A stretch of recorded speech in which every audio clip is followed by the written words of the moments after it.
la hemos introducido en este gran sistema que es la Geulah, como ustedes ya saben. Y Bezrat Hashem, que esta clase, como todas las clases de Torah que se entregan, sean para el éxito de nuestros soldados, que vuelvan sanos y buenos a sus casas, por nuestros secuestrados, que Akadosh Baruj Hu los libere y que puedan volver sanos de cuerpo y alma, también por todos nuestros enfermos y las personas que están heridas o resultaron heridas en esta guerra, que Kadosh Baruj Hu les mande refuah shlema be'ahlama meira. También hacemos esta clase en especial, Leilui Nishmato, de mi suegro y del Ben Haim Acohen, que hoy es Yom Pekudato.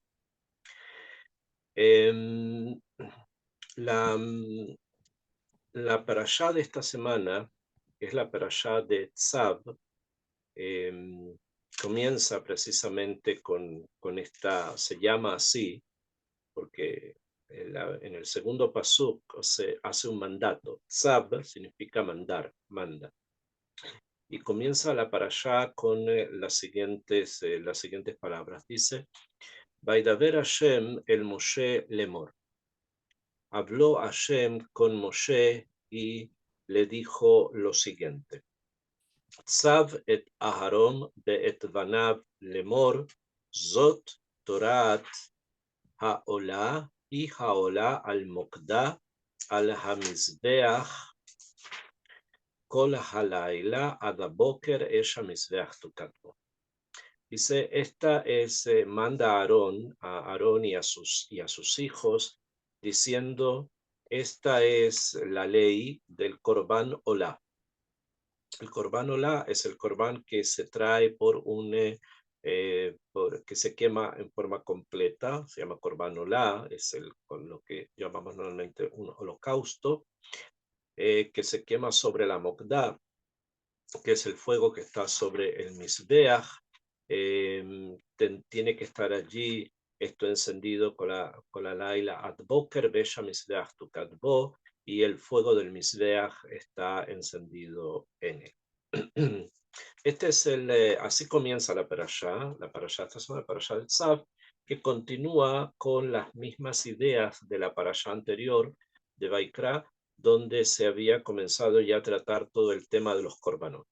Bien, como habíamos explicado en la última clase, que los korbanot son como una especie de introducción hacia adentro. Nosotros nos tenemos que como que ver en ellos de lo que nosotros nos hemos equivocado. El korban, el karev, acercarnos, da la posibilidad de poder reparar, de poder corregir y ir hacia adentro en esta corrección.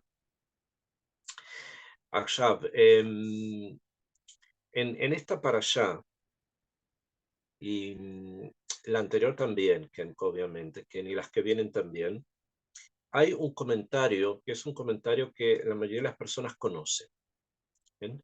Los comentarios famosos ustedes ya también los conocen, son los de Rashi, la Torá, de Ramban, Nachmanides, que a veces discute con Rashi, a veces está de acuerdo, tienen como, es otra perspectiva. Está Rabbenu Bajie de los antiguos, está el Or HaChaim HaKadosh. Hay muchos comentarios sobre la parashá de cada semana, y hay un gran comentario bastante extenso, escrito por Rabbenu Yaakov Kuli. Ese comentario se llama Me'am Loes. En Me'am Loes, que es un comentario escrito por el Jajam en Turquía hace ya más o menos 300 años atrás, casi 300, 400 años atrás, en el cual él escribe obviamente la parashá, describe lo que está escrito en la parashá en forma muy didáctica, muy simple y muy fácil de comprender para todos. Trae la salahot que contiene la parashá, y si hay algo especial también lo introduce. Y él tiene una shitá bastante interesante, Rabbeinu Yaakov, que es que introducir en la parashá sipurim, o sea, lo que él llama maase, o sea, como una especie de cuento. No exactamente cuento, porque cuando él se refiere a cuento, se refiere a lo que está escrito en la Torá. Eso es lo que él llama cuento. En cambio, cuando se habla de una historia de la cual nosotros tenemos que aprender algo, tenemos que extraer alguna enseñanza, el Rab la denomina maase, o sea, un maase. Ya la palabra maase, después también ocupada por Rabbi Nachman mi Breslav, no solamente indica un relato de algo, sino que de eso nosotros tenemos que aprender algo, o sea, es algo obviamente que tiene una moraleja, que nos deja una enseñanza, pero además tiene profundidad. O sea, que a pesar de que las historias que él elige del Talmud o que elige del Midrash, que las amplía un poco más, las extiende un poco más y muestra lo que está detrás realmente de esa historia, eh, además de eso, él no necesariamente nos va a revelar todo, pero nosotros tenemos que tratar de entender qué es lo que nos quiere decir detrás de cada una de sus maasim, de sus historias en ese sentido. ¿Okay? En esta parashá aparece una historia, en la parashá de Tzav, que se refiere a un Kohen Gadol, que se llamaba Isahar Ish Kfar Barkai. Isahar, el hombre que venía de un kfar, de una villa que se llama Barkai, que la villa se llama Barkai. Y si bien está recordado en forma peyorativa, o sea, no para bien, sino por algo, no, algo negativo, la Gemara y nuestros libros dicen que fue uno de las tzvahot, uno de los gritos, una de las de algo pesado, de algo difícil que el Bet HaMikdash gritó, y uno de los gritos que el Bet HaMikdash hizo, obviamente es una metáfora, es que se vaya de allí Isahar Ish Kfar Barkai, que me javedet atzmo yoter me asher abayit, que se honra a sí mismo más que lo que él honra al templo. ¿Por qué? ¿Qué fue lo que ocurrió con este personaje? Y ahí viene la historia que Rabenu Yaakov nos va a enseñar y vamos a tratar de estudiar las profundidades. Hay obviamente una enseñanza ética y moral bastante interesante y en primera vista es lo que nosotros entendemos, no lo que el Rab quiere enseñar, pero hay detrás de eso también un poco más de profundidad con respecto a muchas cosas y que tienen muchísimo que ver también con el fenómeno, entre comillas, con el desarrollo, el proceso de lo que nosotros conocemos como Geula. Dice el texto, dice así, con el modo avión, dice de la siguiente manera, hay una acotación que quiero hacer, muy importante, que es el hecho de que Rabbenu Yaakov Kuli escribió el Meam Loes en ladino, o sea, él lo escribió en judeo español para una comunidad que era el idioma que él hablaba y que ellos hablaban, o sea, lo escribió para su comunidad, no solamente los que vivían en Turquía, sino que había personas que eran judeoparlantes en Grecia y también en Bosnia y también en otros lugares, en Bulgaria, o sea, había una diáspora extensa de judeoparlantes en los Balcanes y también en Turquía y en algunos lugares del Marruecos faradí. A diferencia, entre comillas, a diferencia de Rabbeinu Eliezer Papo, que también quiso escribir su famoso libro Pele Yoetz, lo quiso escribir en principio en judeo español para su comunidad, él prefirió al principio hacerlo en hebreo para que se extendiera más.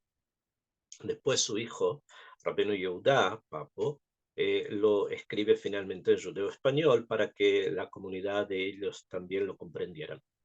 Son diferentes formas en que los hajamim quieren actuar. Rabenu Eliezer Papo es más moderno que Rabenu Yaakov Kuli. De todas maneras, hoy día el tratado, el Perush de Rabenu Yaakov fue traducido al hebreo por un rab que se llama Yerushalmi. Y también ya está también en castellano, está en inglés. Esto que voy a decir ahora no es no es algo que no se pueda encontrar, por el contrario, es un libro fácil de poder encontrar, solamente que hay que entender un poco más en profundidad lo que el rap nos quiere enseñar. Y yo vamos a leer la historia en el original, ¿bien? Para entender un poco qué es lo que el rap nos quiere enseñar sobre esto. Entonces vamos a estudiar la historia de qué es lo que le pasó a Issachar Ishkfar Barkai, que fue uno que el Bet HaMikdash gritó de que él se vaya de allí. Es una historia que aparece en la Gemara en Pesajim, en la Gemara en Kritud, aparece en varios lugares en el Midrash también, la historia de este Cohen. El Rab trae la historia y la describe así.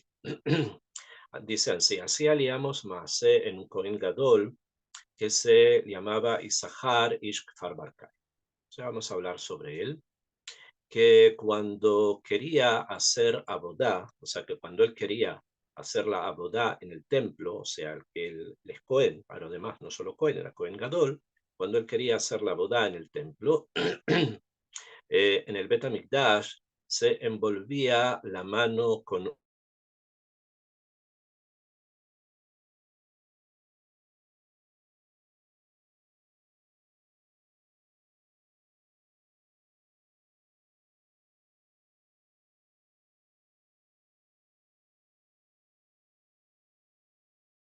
porque no quería tocar la carne y la sangre de los korbanot, que se asqueaba que se asqueaba, o sea que no le gustaba eso, ¿ok? Y truxieron de los cielos y le trajeron del Shamaim a que le cortaran las manos. Como consecuencia de esto que él hacía, tuvo un onesh, un castigo del cielo, que le cortaron las manos. Por este abón que hacía, que se llamaba, que este abón que él tenía se llamaba en el sentido de que, ¿qué lo que era esto? Que menospreciaba los korbanot del Dios, que se asqueaba de tocarlos. O sea, era un bizui, despreciaba los korbanot, los menospreciaba, o sea, no les daba el kavod correspondiente a los korbanot, no quería tocarlos. Donde es que un día, y ahora va a explicar cómo llegó a ser que le cortaron las manos. ¿Okay? Ok, hasta acá tenemos que tratar un poco de entender el tema este. Hasta acá es bastante simple. Había un Cohen que era Cohen Gadol, que para no tocar la carne de los animales ni tampoco la sangre se envolvía las manos en unos paños. Y esto llevó a que el castigo fue que le cortaran las manos. Okay. Esto es un mashal, o sea, esto ocurrió. Ocurrió en la época de Alexander Yanai, del rey Alexander Yanai y de la reina Shlonsioma Malkat. Ahí ocurrieron varias cosas y una de ellas es esta. Ahora no vamos a entrar tanto en el tema histórico, si, cuándo y cómo y quién era, etcétera, sino que es la época del Segundo Templo. Quiero explicar un poco qué significa esto. ¿Okay? Y es lo siguiente. En la perspectiva nuestra hoy día, nosotros que vivimos hoy en el 2024, no solo nosotros, generaciones anteriores también, la capacidad que tenemos, como decía Merab Librahar, Milevsky, de poder entender los korbanot es muy difícil porque hemos perdido la sensibilidad. Nosotros no entendemos lo que es un korban, no entendemos lo que es degollar los animales, que la sangre salte y se recoja en unos tiestos y que se muevan para que no se coagule y después tirarlas en las esquinas, en los cantones, como dice el Meam Loez, del Mizbeach. No estamos familiarizados con eso, nos es lejano, no lo comprendemos por completo, excepto los niños pequeños, que ellos tienen como más capacidad de poder entender en el alma lo que realmente son los korbanot. Y es por eso que, como ya lo dije la vez pasada, nos conformamos con ir al cótel, con ir al cótel, bailar, estar allí, rezar. Eso como que es eso, pero eso que hacemos en muchas muchas circunstancias podría considerarse como poner paños sobre las manos para no tocar la carne o la sangre de los corbanos. Y el problema está en que si hacemos eso, vamos a terminar sin manos. ¿Por qué? Porque estamos despreciando las mitzvot de Hashem. Eso vale con respecto a los korbanot, pero eso vale con respecto a todo. No es solamente los korbanot, sino que también otras cosas más. Entonces, esto a nivel pashut. Después vamos a explicar un poco al piasot lo que significan las manos y cuál es el tema de por qué una persona que no es capaz de introducirse por completo en la Torá en forma profunda, queda sin capacidad de poder manejar el Olam Hazé, que eso es quedarse sin manos, sin poder manejar este mundo. Dice el Rab, explica qué fue lo que pasó.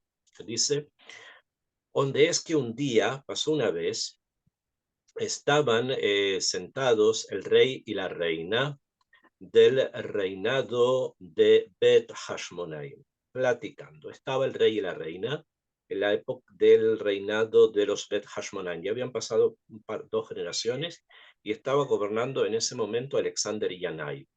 Alexander Yanai era un rey descendiente de los Hashmonaim, casado con su esposa, la reina, que se llamaba Shlom Tzion Amalcá, la reina Shlom Tzion. Él no era una buena persona. Yanai era una persona muy cruel y era una persona que todos temían y que había perseguido a los sabios de Israel. La esposa, por el contrario, Shlom Tzion, era una tzadeket, era una mujer justa y una mujer muy apegada a Dios. En cambio, él no.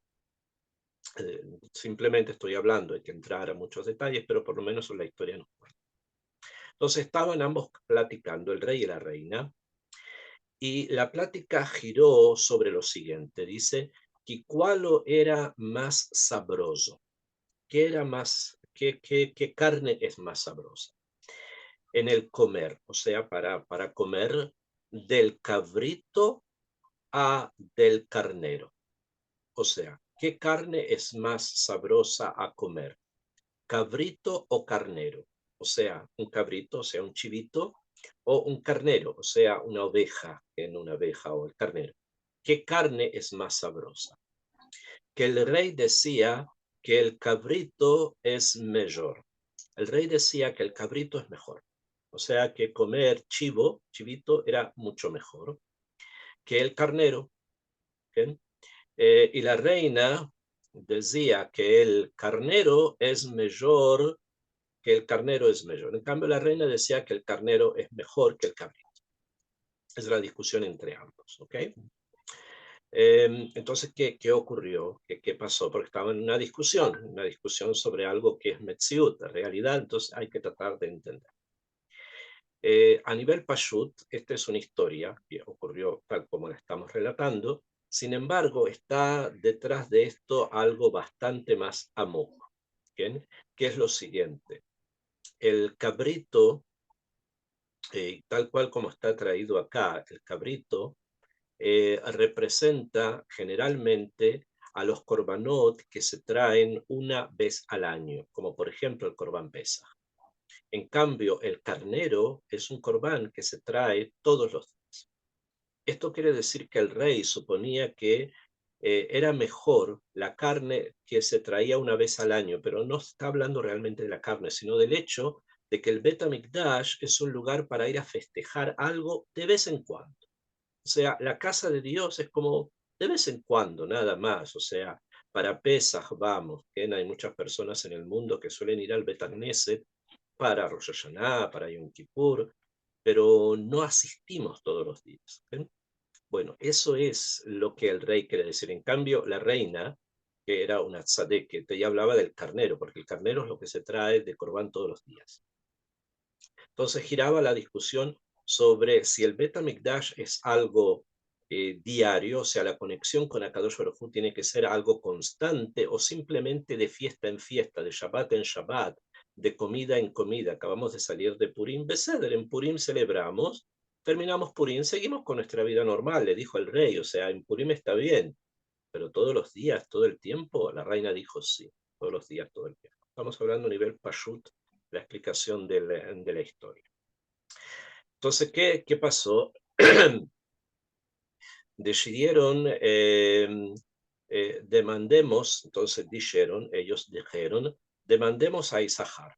Preguntémosle a Cohen Gadol, a Isahar, que es el Cohen Gadol, que cierto él sabrá cuál es mejor, o sea, cuál es mejor, él va a saber cuál es mejor, siendo que cada día está allegando korbanot en el Bet HaMikdash, ya que todos los días él trae korbanot al Bet HaMikdash, él debe saber.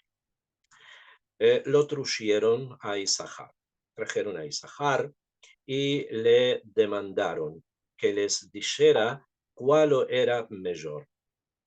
Les respondió él, o sea, Isahar les respondió con una tenuá de mano. O sea, ¿qué hizo Isahar?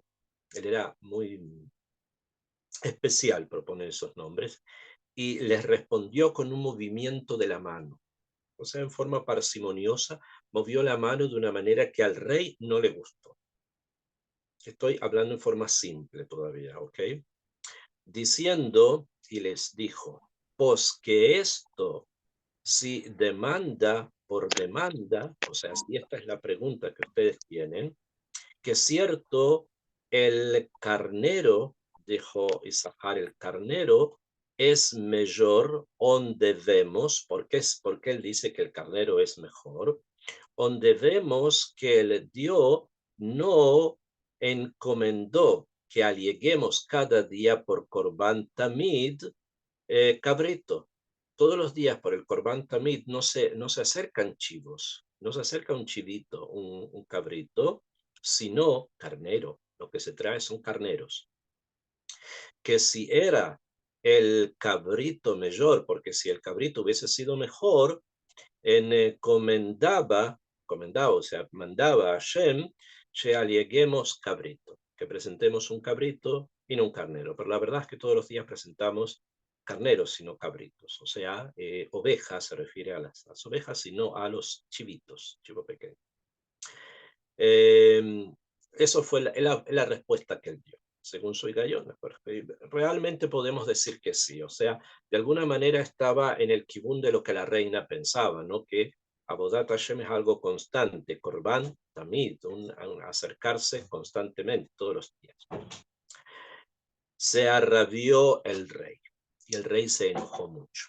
El rey se enojó mucho por aquella tenuá, por eso que él movió las manos, por la tenuá de mano, que hizo que se llamó, esto que hizo se llamó, que hizo burla en la demanda. Es como si él se hubiese burlado de lo que ellos le estaban preguntando, lo que el rey le estaba preguntando. Acá ya la reina no habla, entonces me imagino que fue el rey el que le dijo y él respondió de una manera no, no, no correspondiente, ¿no?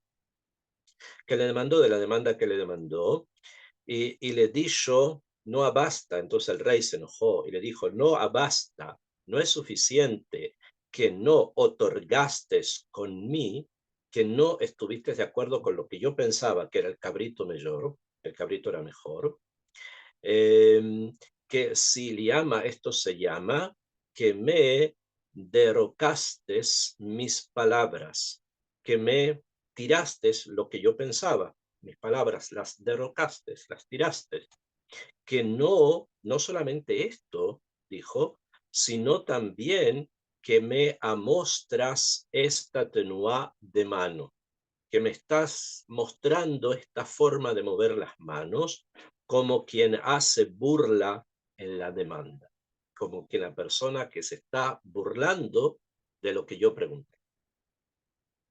Luego empezó.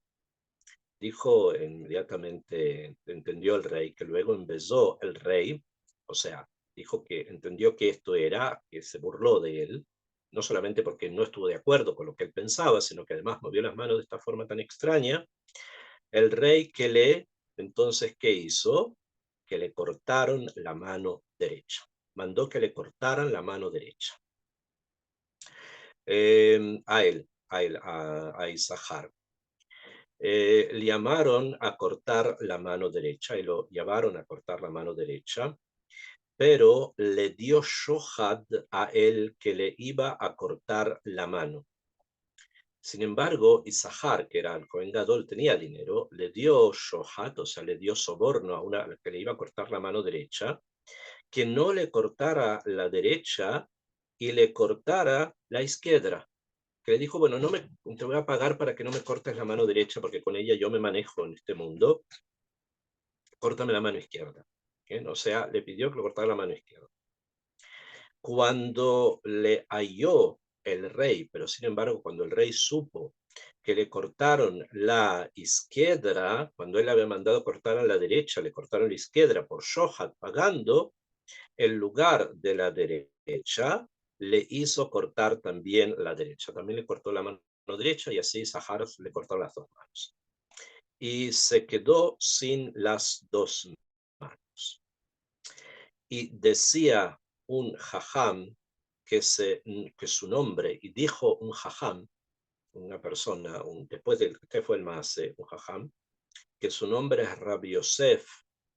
Rabbi Yosef, uno de los sabios del Talmud, dice, bendito sea el Dios, ¿okay? Que sea bendito Dios, que le paga a Isahar su pago en este mundo, que le pagó a Isahar, o sea, castigó a Isahar en este mundo, que siendo él miraba su kavod, porque este Isahar miraba su kavod, que se asqueaba de tocar los korbanot y se envolvía las manos con paños para no tocar con las manos mamash.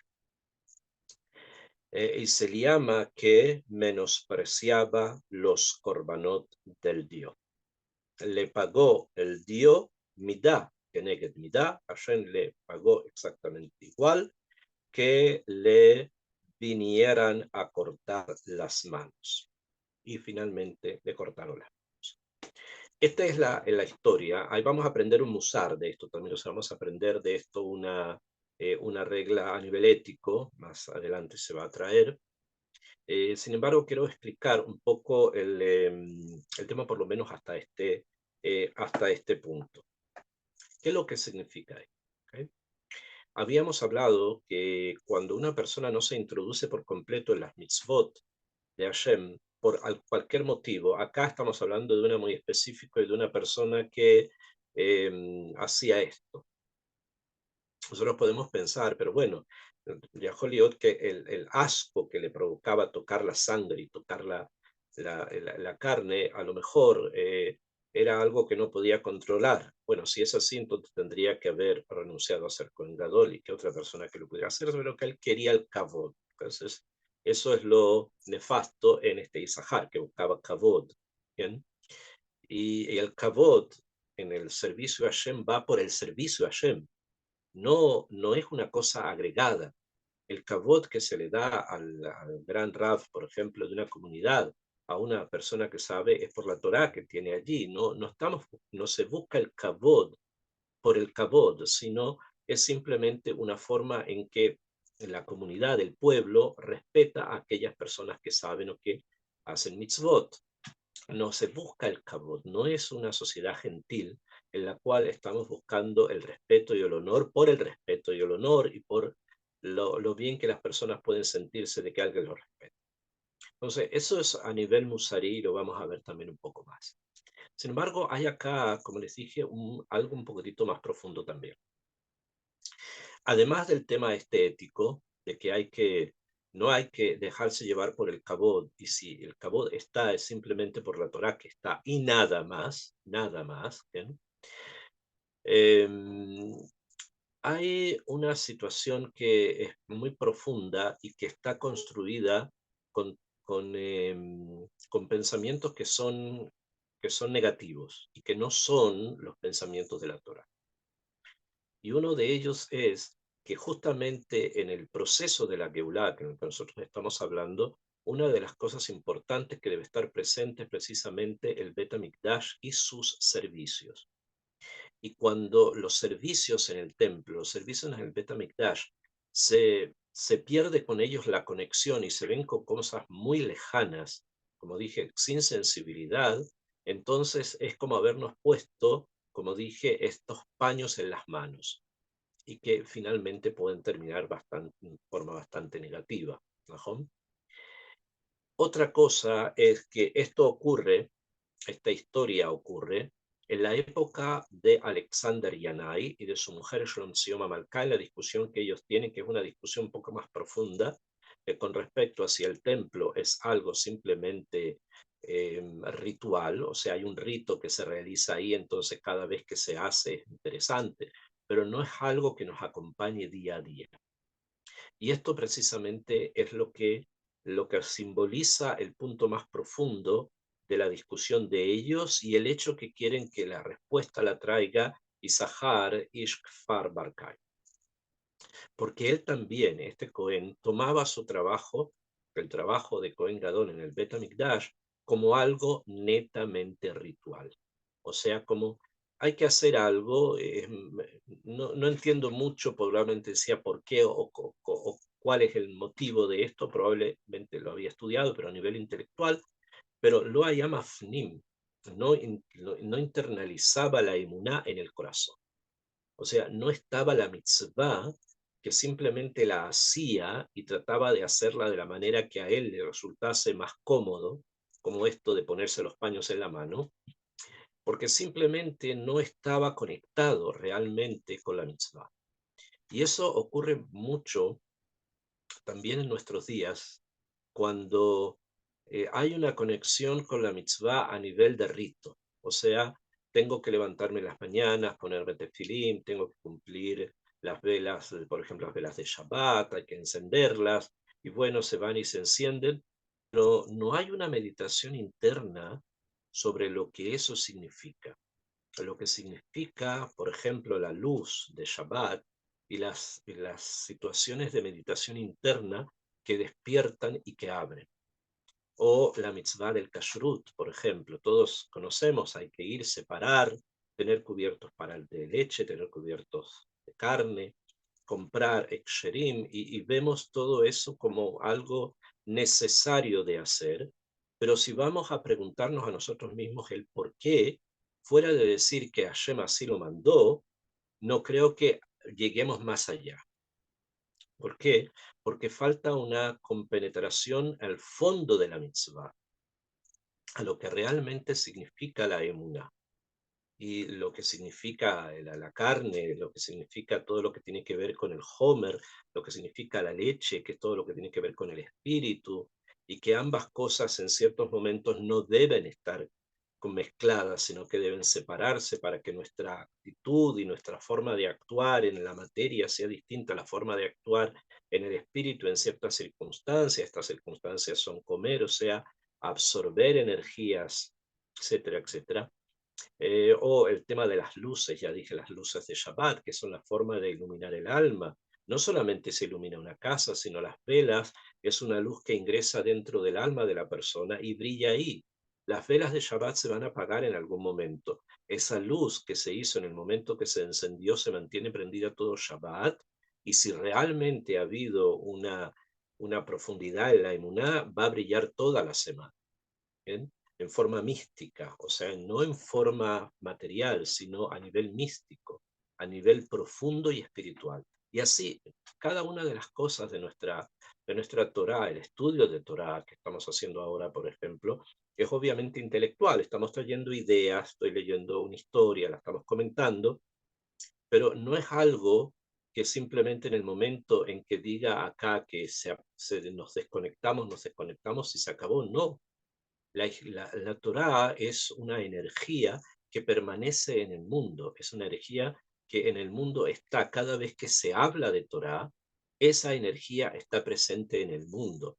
Por lo tanto, no solamente es suficiente estar en un shibur, escuchar Torá y leer tal vez Teilim, aquellos que acostumbran a hacerlo, y después llegar a la casa y hablar con la esposa de, de cosas vanas, de cosas que son absolutamente nimias, que no tienen absolutamente ninguna importancia. Y aunque nosotros pensamos que tienen importancia, realmente no la tienen.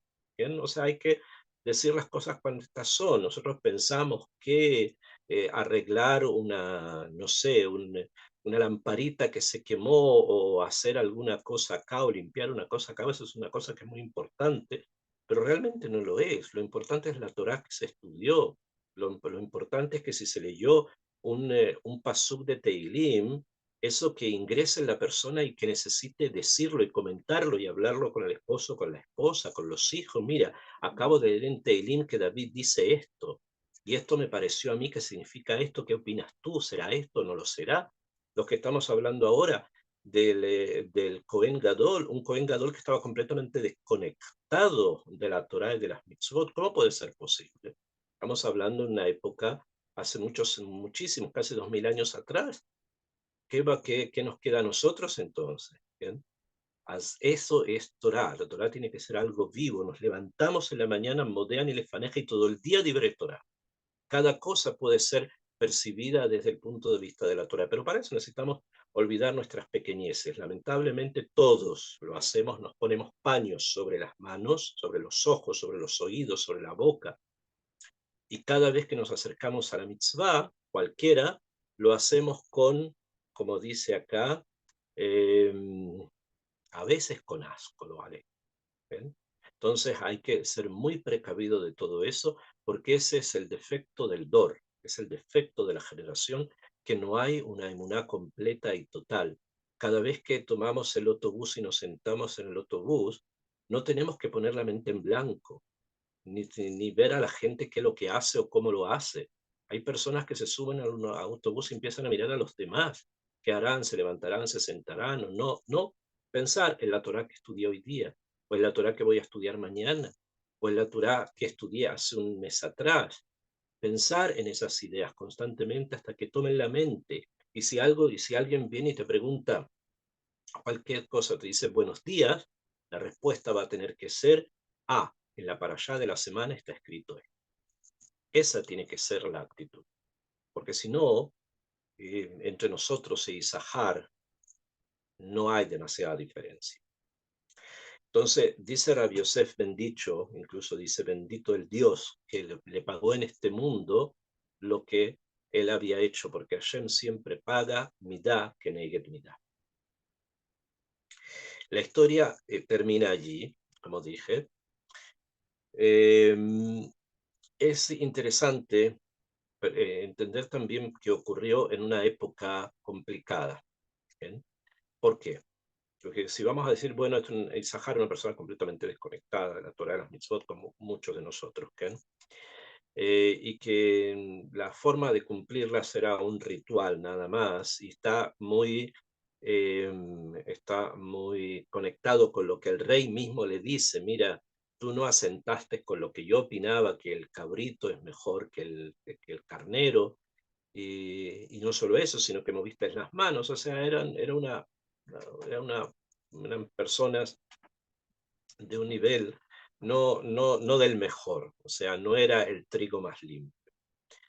Y entre ellos mismos, o sea, entre el rey, que Yanai era una persona muy negativa. Entre él, Yanai y Sahar, que era el Cohen Gadol, no hacían la mejor forma de mostrar lo que era el pueblo judío en ese momento. Y no solamente eso, sino que la historia cuenta que cuando le van a cortar la mano derecha a Isahar, él da shohat, o sea, le pagó el verdugo para que en vez de que le cortara la mano derecha, le cortara la mano izquierda. ¿Por qué? Porque él no quería que la mano derecha, que probablemente con la que él escribía, o sea, muchas cosas, se la cortaran, porque con eso lo desconectaban del Olam Hazé, del Olam Hazé, no se olviden. Y este es el punto, porque lo que quería Isahar era este mundo. Este mundo es el que le interesaba. Y si en este mundo, para poder tener kabod, tengo que hacer korbanot, lo voy a hacer de una manera tal que no me signifique tocar la carne ni la sangre. Ok, Beseide. Esa era la forma que él tenía de pensar. Hola Mazé, hola Mazé, hola Mazé. Y ese es también nosotros tenemos. Vivimos completamente introducidos en este Olam, Olam Mazé. Tenemos que tratar de pensar en algo más profundo, en ir más allá, en estudiar y ir más allá. Esto ocurre, como les dije, en esa época, porque fue una época complicada. Los Hashmonaim fueron los que lucharon en contra de los griegos, ustedes saben, la Hanukkah, y lograron heredarnos que la Torá no cayera en manos de los helenistas, y por lo tanto la luz de Hanukkah nos acompaña hasta hoy día. Pero eso fue una primera y una segunda generación. Después ya él, que era el nieto de los Hashmonaim, Yanai era una persona completamente helenizada. Era una persona que, a pesar de Yehudí, familia de Kohanim, ellos también eran Kohanim, sin embargo ya estaban perturbados, y ya las cosas, el judaísmo en ellos se había transformado simplemente en ceremonias, hasta tal punto que él está preguntando qué será más sabroso, como dice acá la Biblia, el cabrito o el carnero, como si importara. No importa, importa cumplir la mitzvah de Hashem, te guste o no te guste la carne, esta o esta. Pero él no, él estaba en este mundo, igual que el Cohen, estaban en este mundo, que metidos en este mundo. Y frente a eso tenemos solamente una persona acá que desaparece pronto y no habla, fuera de que después encontramos a Rabbi Yosef, que dice bendicho, que Hashem pagó, le dio, mirá que Neged Mirá y Sahar, que es la reina, que es Shlonzion Amalcá. En nombre de ella hay una calle en Jerusalén, cerca de la Iraticá, que se llama así. La calle se llama Shlonzion Amalcá. Y la recuerda a ella porque ella era una persona de Met, una tzadika, al lado de una calle que se llama Shimon ben Shattach, que era el hermano de ella, que era un gran jajam de la época, perseguido por su cuñado y que casi lo mata, y historia extensa. Ella opina, como les dije, que lo sabroso era la carne del carnero. Nosotros podemos pensar, bueno, pero también está metida en lo material, porque está pensando de qué es más sabroso esto, ¿no? Pero ya hemos explicado que el tema acá, el tema que se da, es el hecho de que el templo es algo constante. ¿Mejor? Y por lo tanto, el carnero, que es lo que se trae todos los días, las ovejas que se traen todos los días, eso es lo constante. O sea que el kesher con Akadosh Baruj Hu tiene que ser algo que esté constantemente presente. Y Zahar también dice lo mismo. Él dice sí, el carnero, porque se presenta todos los días. Pero no ven la diferencia. Y Zahar dice es el carnero porque se presenta todos los días. Claro, él lo presenta y él lo presenta como él quiere, ¿mejor? Con los paños en las manos. En cambio, en ella, la cabana está, si es sabroso a comer. O sea, que la cabana es algo muchísimo más profundo, quiere absorber la kedusha, quiere introducir la kedusha dentro de ella, y por lo tanto, en la kedusha del Bet HaMikdash, eso es lo que le interesa que esté dentro de ella. Eso lo significa como una mujer tzadeket. Por lo tanto, una mujer tzadeket es precisamente aquella persona que la kedusha la tiene dentro de ella, que la kedusha está en ella. No es algo aparte, no es algo externo, no es una ropa, es una esencia. Y eso es lo que nosotros distinguimos en Shalom Zion. En la historia acá. Aquí él no trae no trae quiénes son, el Rab no los trae, nosotros lo sabemos por otros testimonios. Hasta acá tenemos la historia tal cual como está traída por Rabbeinu Yaakov, con el estudio este que hicimos de profundizar un poco más en el hecho de que tenemos que vivificar la emuná y no tomarse simplemente a las mitzvot como algo ritual, como un teques, como una ceremonia. Y cuando es como una ceremonia, la gente suele adaptar la ceremonia a sus propias necesidades o como las personas son. Después de este punto que trae esta historia, Rabbeinu Yaakov agrega algo más que tiene ya que ver con un tono más bien ético sobre cierto tipo de personas que probablemente existían en sus comunidades y que también existen en las nuestras, obviamente, y ya que tiene un punto que está girando acá, que es el cabo. ¿ok? El honor exagerado, ¿no? Que las personas tienen de sí mismos. Y un protagonismo que solamente pretende hacer que la persona sobresalga, que en él mismo hace que quiere hacerse sobresalir. Y dice, y continúa Rabbeinu Jacob y dice así, y así aliamos en Shavna a Sofer, que era Cohen Gadol.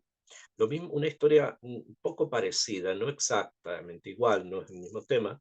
Encontramos con Shavna a Sofer, un Sofer se llamaba Shavna, que además también era Cohen Gadol, y porque menospreciaba los korbanot y también no tomaba los korbanot en serio, ¿bien? A los korbanot truyeron de los cielos que le matara Sanjerib. Finalmente Sanjerib lo mató a este Cohen Gadol Shavna, según se avisará Be'ezrat Hashem, como se va a avisar, dice, cómo él va a tratar su cuento de largo en el capítulo de la copia de Melahim Sheni, capítulo 18, en el declaro, o sea, en el estudio que va a ser del libro de Melahim Sheni, o sea, el segundo libro de los reyes. En el capítulo 18 hay de largo, el Rab va a explicar, no olvidemos que Rabenu Jacob explica la Torá, pero también tiene explicaciones sobre el Tanaj, los otros libros del Tanaj. No logró hacer todo y tampoco en la Torá no todo lo hizo, sino que se ayudó, o sea, otros Jajamín después tomaron la obra en sus manos, como Jajam Magreso, y otros, y completaron, y el lo es que nosotros tenemos hoy día, es, eh, es un mifal, es una gran obra hecha por Rabenu Jacob desde un principio, pero fue completada por otro Jajamín. Entonces dice ahí en el libro este de los reyes, ¿bien? Que de esto tomaran doctrino. Con esto nosotros tenemos que tomar doctrina, o sea, tenemos que entender, tomar musar, entender algo musarí. La gente, nosotros tenemos que aprender y ahora trae el caso, dicen algunos leviim ricos, que hay algunos leviim que son ricos, cuando hay en el Kaal que no se menean de su lugar, o sea, no se mueven de su asiento, a lavar, para lavar las manos a unos Koanim pobres. Porque el Leví, antes de decir Birkat Kohanim, tiene que ir y lavarle las manos al Cohen para que él suba al Duhan y haga Birkat Kohanim. Y hay algunos Levín que son ricos y no se mueven de su silla para ir a lavar las manos a los Kohanim, porque estos Kohanim son pobres. Cuando van a decir Birkat Kohanim, que lo tienen por Gisarón Kabod, que piensan que es una falta de respeto a él, que una persona con dinero y lavarle las manos a una persona pobre, de abajarse a lavar las manos a unos pobres. Obviamente esto está muy mal. Que sepan, dice el Rab, que sepan, por cierto, que tienen de tener mucha pena por ello, que deben behemet estar muy acongojados por este pecado que están haciendo, siendo que esto es una abodá tocante a el Dios. O sea, esta abodá, Birkat Kohanim, es algo que tiene que ver con Hashem. Ellos no están despreciando al Cohen que es pobre, están yendo en contra de una mitzvah de Hashem y Torah. Y ya avisimos con todo el que escatima, toda la persona que no quiere su kavod en cosa que es tocante a el Dios, o sea, la persona que escatima, acá en el caso escatima quiere decir lo contrario, que una persona está muy como con mucho honor y respeto cuando en ese momento no lo tiene que tener, escatima su kabod, se le apoca a el kabod de el Dios. Toma su kabod como muy, mucho y quiere bajar el kabod keilu de la Abodat Hashem. Eso obviamente no está bien y no va a terminar bien tampoco. De el Dios, esta es en su lugar. ¿Okay?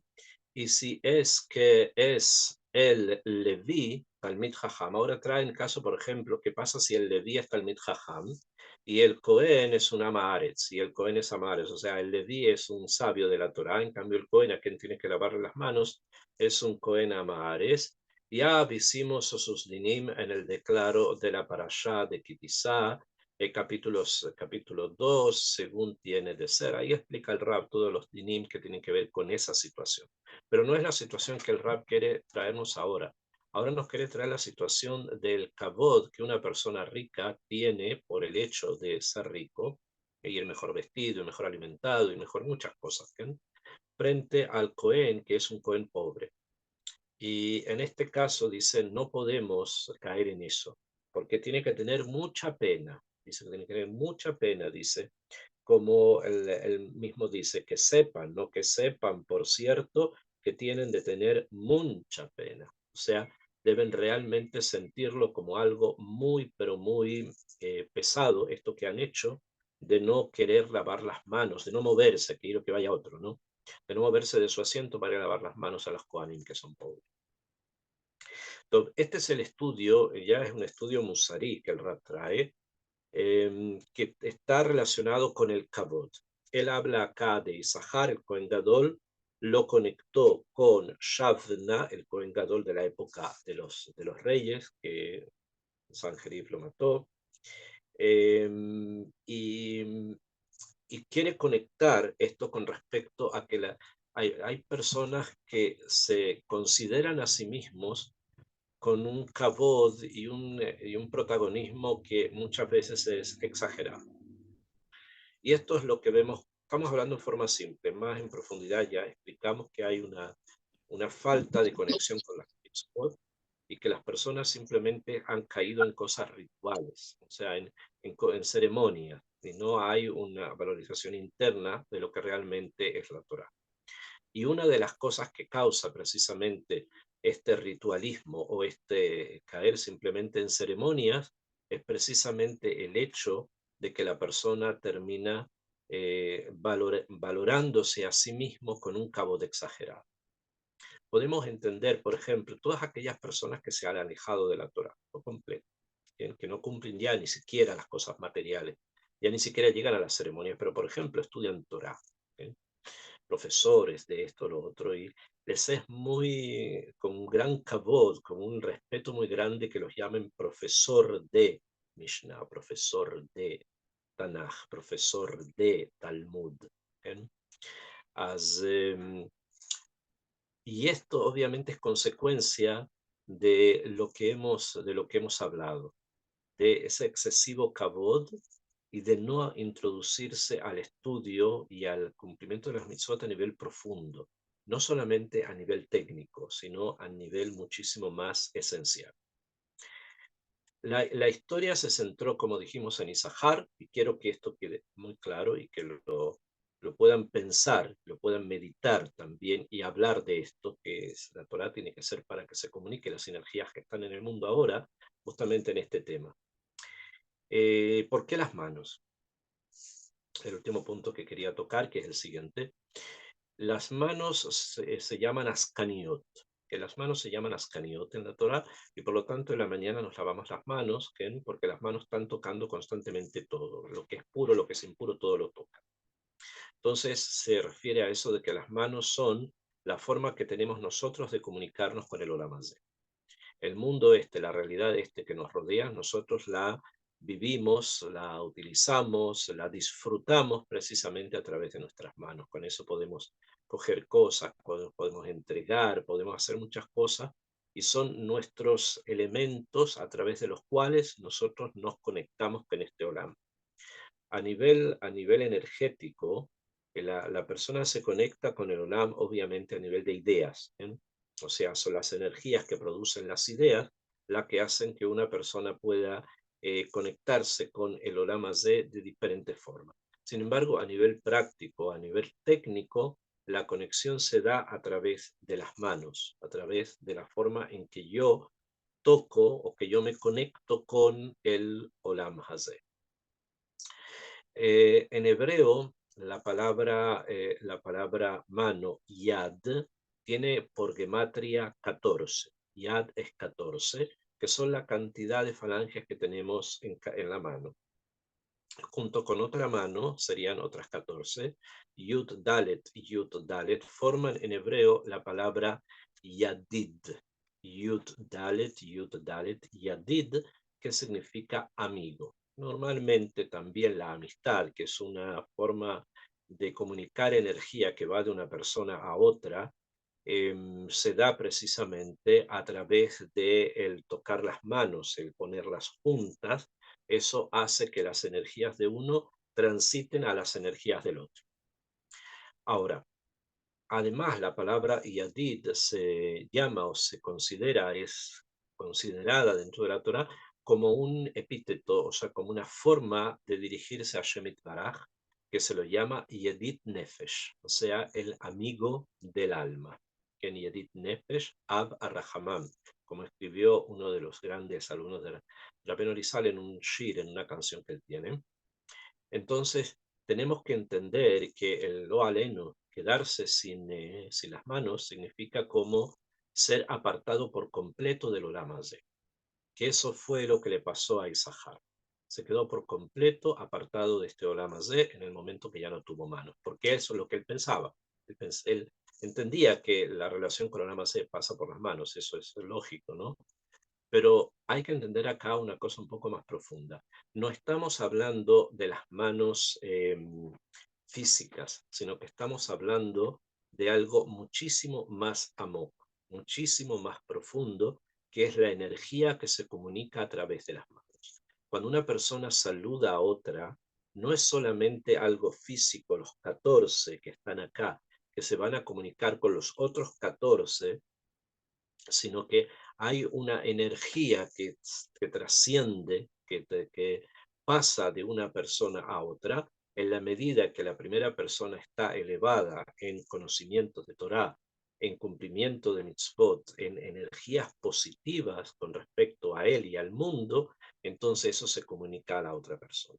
Cuando no hay nada de eso, cuando no existe no Torah, cuando no existe profundidad en el conocimiento y energías positivas, entonces lo que se transmite normalmente, en el mejor de los casos, es nada, pero en muchos casos tal vez puede ser algo negativo. En forma técnica y en forma práctica, siempre es bueno saludar, no importa a quién, porque finalmente si la persona está él completo, lleno de Hashem, eso va a trascender. Y las cosas que vengan de afuera no le van a hacer nada, porque está completamente protegido por una energía interna. Esa energía interna nosotros tiene nombre, se llama Torah. Besrat Hashem, que así sea constante. Top, vamos a quedar entonces por hoy hasta acá. Besrat Hashem, espero que tengan una excelente semana y que Besrat Hashem podamos seguir profundizando en nuestra Torah y en todas sus grandes energías constantemente. Que tengan una excelente semana.